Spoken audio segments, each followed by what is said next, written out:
الأنبياء والمرسلين سيدنا ومولانا محمد وعلى آله وصحبه أجمعين. Amma ba'du.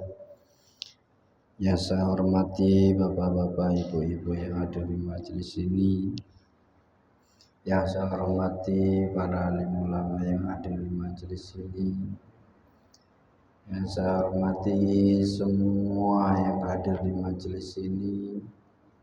Pertama-tama marilah kita panjatkan puji syukur kita kehadirat Allah Subhanahu wa taala yang telah mengumpulkan kita di majelis ini. Mudah-mudahan perkumpulan kita adalah perkumpulan muqaddimah, awalan yang nanti kita akan berkumpul di surganya Allah Subhanahu wa taala.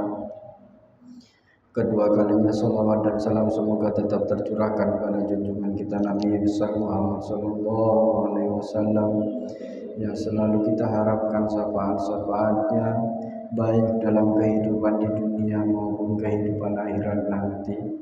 Dan kita semua berharap bahwa yang ada di majelis ini mendapatkan syafaatnya baginda Nabi besar Muhammad sallallahu alaihi wasallam di kehidupan ini, lebih-lebih di kehidupan akhirat nanti. Amin amin ya rabbal alamin. Bapak-bapak, ibu-ibu yang dirahmati oleh Allah, sebelum kita mulai, mari kita baca Al-Fatihah yang kita khususkan untuk mu'allif al-kitab Imam Ibnu Athaillah As-Sakandari. Mudah-mudahan dengan mempelajari kitabnya, dengan mempelajari makalah-makalahnya, kita dapat mendekatkan diri kepada Allah Subhanahu wa taala dan bisa mengamalkan apa yang didhawuhkan oleh Imam Ibnu Athaillah As-Sakandari. Ala dinni wa ala kulli niyatin shalihah. Al-Fatihah. Bismillahirrahmanirrahim. Alhamdulillahirabbil alamin arrahmanir rahim maliki yaumiddin. Iyyaka na'budu wa iyyaka nasta'in ihdinas siratal mustaqim siratal ladzina an'amta 'alaihim ghairil maghdubi 'alaihim waladdallin. Qala al-musannif rahimahullah ta'ala wa nafa'ana bihi wa bi ulumihi wa maddana bi madadihi wa salihi fid dharain amin. Alhamdulillah kita sudah memasuki makalah yang 43. Makalah 43 ini berbeda dengan makalah yang kemarin. Kalau yang kemarin kita diingatkan oleh Imam Ibnu Athaillah bagaimana membersihkan hati kita, hubungan kita dengan Allah itu.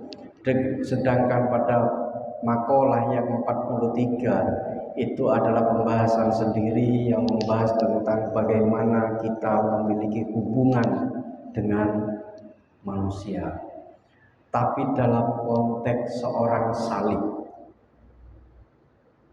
Orang salik ini konteks kita mendekatkan diri kepada Allah, bukan konteks orang awam biasa, tapi konteksnya adalah orang salik.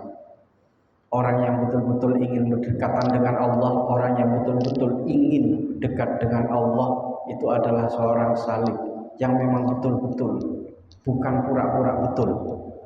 Ini yang banyak. Apa yang kemudian didahulukan oleh musannif Imam Ibnu Athaillah Sakandari, la tashab, jangan bergaul, jangan mencari teman, jangan mencari sahabat. Siapa kamu man kepada orang la yunhidu, yang tidak membangkitkan siapa man itu kah kepadamu haluhu, keadaannya man itu. Jangan bersahabat, jangan bergaul, jangan berteman dengan orang yang keberadaannya, halnya, keadaannya itu tidak membangkitkan diri kita untuk selalu dekat kepada Allah. Biasanya haluhu ini lebih dekat kepada wilayah aspek batiniah di satu sisi. Jadi orang yang tidak jujur, orang yang sering dengki, orang yang sering sifat-sifat batiniah. Dan itu kalau kita berkumpul dengan mereka, maka sedikit banyak lambat laun kita akan terpengaruhi oleh dia. Karena sisi negatif itu adalah virus yang cepat menyebar, Pak. Cepat menyebar.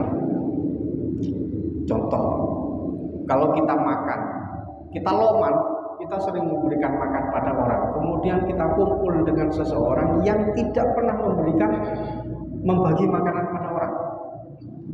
Kita kumpul dengan orang yang tidak memberikan makanan pada orang, tidak membagi kepada orang, lambat laun sekali, 2 kali, 3 kali itu akan terbawa pada diri kita. Sekalipun kita pada saat itu mereka tidak membagi, saya tidak membagi juga. Nah, kebiasaan membalas ini kemudian kita bawa ke tempat yang lain sehingga kemudian kita tidak mau berbagi. Itu adalah salah satu penyakit yang harus kita tinggalkan. Teman yang tidak bisa memberikan dorongan kepada diri kita, tidak mampu membangkitkan semangat kita untuk dekat kepada Allah, tidak perlu kita jadikan sebagai teman. Wala yadulluka, dan tidak memberikan petunjukkah siapapun itukah kepadamu Allah, kepada Allah, maqaluhu, perkataannya tidak pernah memberikan petunjuk mana yang benar dan yang salah. Teman itu adalah orang yang bisa memberikan petunjuk kepada kita mana yang benar dan mana yang salah.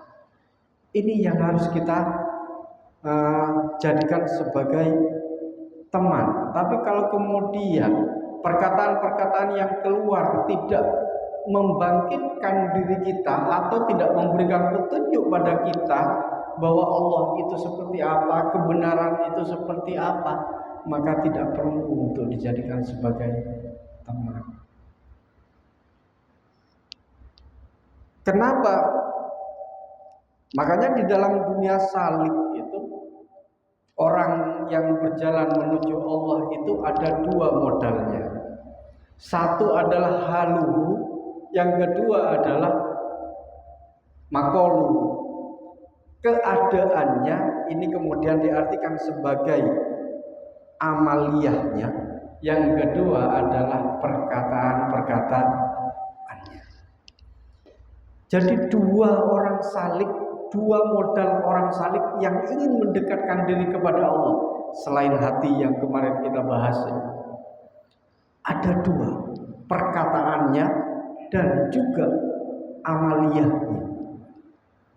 Nah, itu kalau nanti dikaitkan dengan seorang salik, orang yang berjalan menuju Allah, jalannya itu adalah suluk. Suluk itu apa? Al-musiyu ala maqamatin bi ilmihi wa halihi. Orang yang berjalan kepada Allah melalui makom-makom. Karena di dalam dunia tasawuf itu kan ada makomat, ada tahapan-tahapannya, tahapan-tahapan yang harus dilalui. Bi ilmihi, dengan ilmunya, wahalihi, dan amalnya.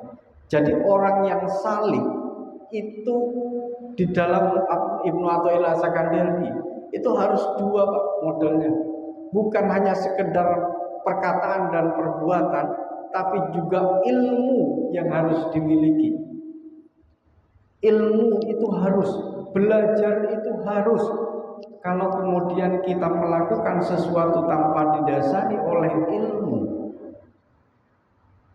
maka kemudian amaliyah itu akan tertolak. Man amala bila ilmin, orang yang mengamalkan sesuatu, melakukan sesuatu tapi tidak memiliki dasar ilmu, maka amaliyah yang dilakukan pasti tertolak. Makanya modal untuk menjadi seorang salik, untuk dekat kepada Allah, salah satunya adalah ilmu, Pak. Ngaji. Nggak ada orang yang dekat kepada Allah kemudian ujuk-ujuk dan tidak tahu apa-apa. Gak ngaji, gak tahu kepada bagaimana cara mendekatkan diri kepada Allah, nggak ada. Tapi kalau kemudian bagaimana dengan ilmu yang diangkat oleh Allah, orang yang diangkat oleh Allah dibukakan hijabnya, dekat dia dengan Allah, bisa. Tapi dengan memberikan ilmu, Allah memberikan ilmu kepada dirinya sehingga kemudian dia tahu bagaimana jalan menuju Allah. Makanya kalau di dalam dunia kita, orang yang memiliki ilmu yang bisa dijadikan sebagai teman karena ilmu itu menjadi dasar dari amalia kita dan juga dasar dari perbuatan omongan kita, perkataan-perkataan kita. Kalau kita asal jeplak, ngomong sembarangan, tidak dipikir mana yang benar dan tidak, mana yang diridhoi oleh Allah atau tidak, jauh. Kalau bahasanya Ibnu Athaillah Sakandari, nggak usah dijadikan teman. Maka kalau dalam bahasa kita, teman yang sejati itu adalah teman yang berani untuk memberikan petunjuk pada kita, berani mengkritik kita ketika kita salah. Itu teman. Kalau kita salah, kita dikritik, ini loh yang benar. Baru kemudian itu yang bisa dijadikan sebagai teman. Teman itu bukan isok manut tok, bukan. Bukan itu. Jadi kalau kita kan hidup di kehidupan kita ingin cari teman yang manut saja, nggak bisa. Karena teman yang sebenarnya itu adalah teman yang memberikan petunjuk bagi kita mana yang benar dan mana yang bisa mendekatkan diri kepada Allah itu. Makanya seorang salik, orang yang berjalan menuju Allah, maka melewati makomat itu, tahapan-tahapan yang dilakukan pertama kali kalau dalam dunia tasawuf itu salah satunya ya, saya ambil garis besarnya, ada yang disebut dengan taroki, ada yang disebut dengan tanazul, ada yang disebut dengan tajalli. Apa yang disebut dengan taroki? Saat kita berada dalam posisi seperti ini, zikir, sholat, ingin dekat kepada Allah, ini adalah satu bentuk proses bagaimana kita naik level. Mosok 2 tahun, 10 atau 3 tahun kelas 1 terus, kan gak bisa lah. Ya kalau ada, berarti 6 itu. 3 tahun kelas 1 terus 6. Jadi kita naik. Itu yang kemudian disebut dengan taroki. Kita naik mendekatkan diri kepada Allah sehingga kemudian kita diterima oleh Allah dan diridhoi oleh Allah. Nah, caranya naik itu gimana? Nah, caranya naik itu gimana orang naik? Maka yang harus kita lakukan kalau dalam dunia sufi salah satunya adalah at-taubah. Kita harus bertaubat. Taubatan nasuha. Bukan tobat-tobatan. Bukan. Saiki tobat, besok maksiat, besok lagi tobat. Orang ono. Dulu, sekarang itu lebih umum ya. Orang mengajari taubat seakan-akan kemudian kita melakukan taubatan nasuha terhadap semua perbuatan-perbuatan kita yang telah kita lakukan, dosa-dosa yang telah kita lakukan, kita taubat sekali, Pak. Kita diajari seperti itu. Tapi dalam dunia sufi, dalam dunia tasawuf, orang-orang dulu itu dia melakukan taubat itu per kesalahan. Jadi saya bilang, saya melakukan riba itu adalah dosa, maka saya taubat untuk kesalahan riba itu. Ketika saya melakukan kesalahan yang lain, saya bertaubat untuk kesalahan yang lain. Itu tradisi orang-orang sufi pada zaman dulu. Makanya orang-orang sufi itu dalam setiap waktu mungkin dia akan melakukan sholat taubat. Makanya orang-orang yang lebih banyak, orang-orang sufi dulu bukan gara-gara iri, bukan gara-gara namimah, bukan gara-gara hasad, bukan. Tapi yang mereka taubatkan itu adalah gara-gara nafas kita, kesadaran kita tidak ingat lagi kepada Allah. Jadi 1 detik, 2 detik, 3 detik kita tidak mengingat kepada Allah. Tradisi sufi dulu dia melakukan taubat karena itu sudah dianggap dosa tidak mengingat kepada Allah. Nah, kita bandingkan dengan kita ya. Kita nggak ingat kepada Allah dalam 24 jam itu berapa kali dan kita nggak pernah melakukan taubat. Nah, ini adalah satu perbedaan-perbedaan kita.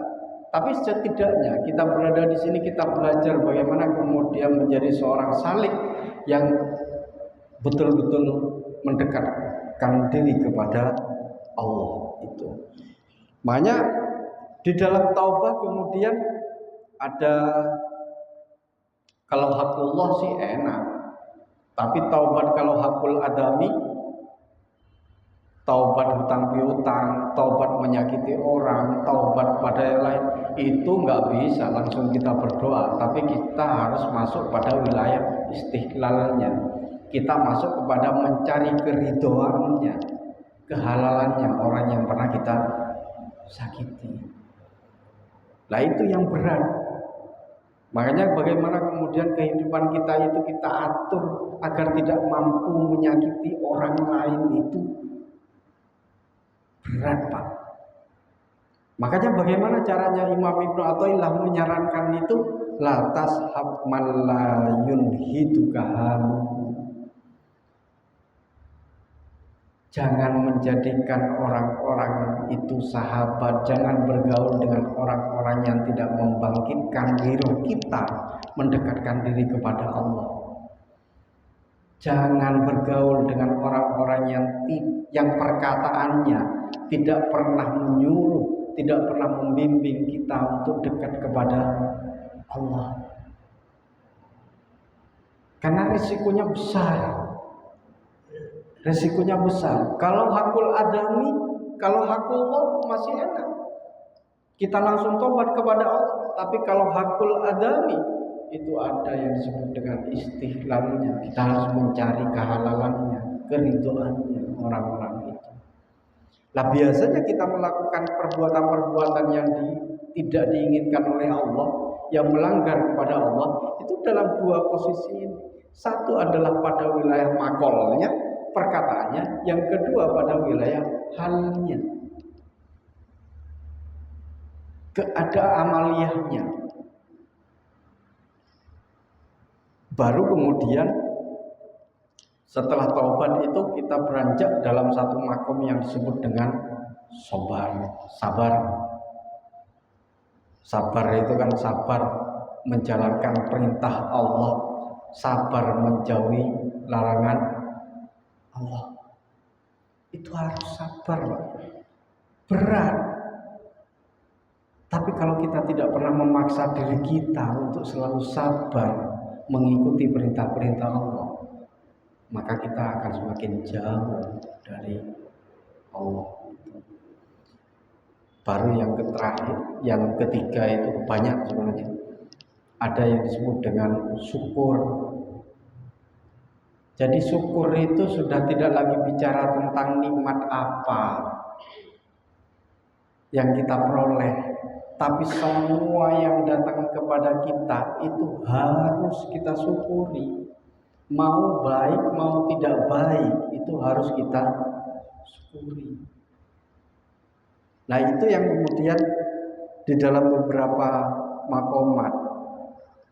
Nah, ada yang disebut dengan tanazul, orang-orang yang sudah masuk pada wilayah makomat naik itu, dia kemudian masuk pada wilayah musyahadah, ada masuk dalam wilayah tajalli, ada yang masuk dalam wilayah takholli, baru kemudian dia harus turun. Enggak ada orang yang sufi ceritanya, ya ada sih beberapa itu, yang masuk dekat dengan Allah, sudah dekat dengan Allah, tapi dia tidak mau turun. Sehingga kemudian orang-orang yang model seperti ini tidak mau turun, tidak mau menjadi manusia biasa, maka biasanya model-model seperti ini adalah model-model yang kemudian mendapatkan penghakiman dari orang-orang lain. Maka wali songo itu adalah orang-orang para wali yang dekat dengan Allah, sudah sampai kepada Allah, tarokinya sudah selesai, tapi dia harus tanazul, dia harus turun. Untuk apa? Nasrul ilmi, nasrul haqiqah, untuk menyebarkan ilmu, menyebarkan hakikat asma wa sifatullah. Itu yang harus kemudian disebarkan oleh orang-orang yang berada dalam wilayah tanazul itu. Lah kita masih berusaha untuk mendekatkan diri kepada Allah, di samping kemudian kita harus menyebarkan asma dan sifat yang dimiliki oleh Allah itu. Oleh karena itu kemudian mencari teman itu memang menjadi sesuatu yang sangat penting, Pak. Teman itu penting. Kalau kita dengar, kalau kumpul dengan tukang minyak wangi, maka sekalipun kita nggak punya minyak wanginya, kita kecipratan wanginya kan? Pasti itu. Saat kita kemudian kita kumpul dengan orang yang tidak membangkitkan diri kita kepada Allah, tidak memberikan petunjuk kebenaran dan kepada Allah, maka sedikit banyak itu akan memiliki satu pengaruh terhadap diri kita. Maka termasuk anak-anak kita, dilihat juga temannya siapa. Kira-kira temannya kemudian orang yang mendorong dia untuk dekat kepada Allah atau tidak? Apakah perkataan-perkataannya kemudian menunjukkan kebenaran akan Allah atau tidak? Kalau kemudian anak-anak kita tidak bergaul dengan manusia-manusia yang model seperti itu, maka kita adalah orang tua yang berusaha untuk menjaga anak-anak kita. Maka apa yang dikatakan oleh Ibnu Athaillah, jangan diperbolehkan anak-anak kita bergaul dengan orang-orang yang tidak memberikan petunjuk kebenaran kepada Allah.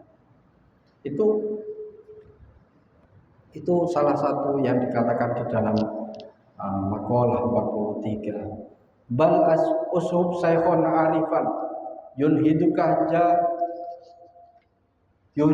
haluhu. Tapi carilah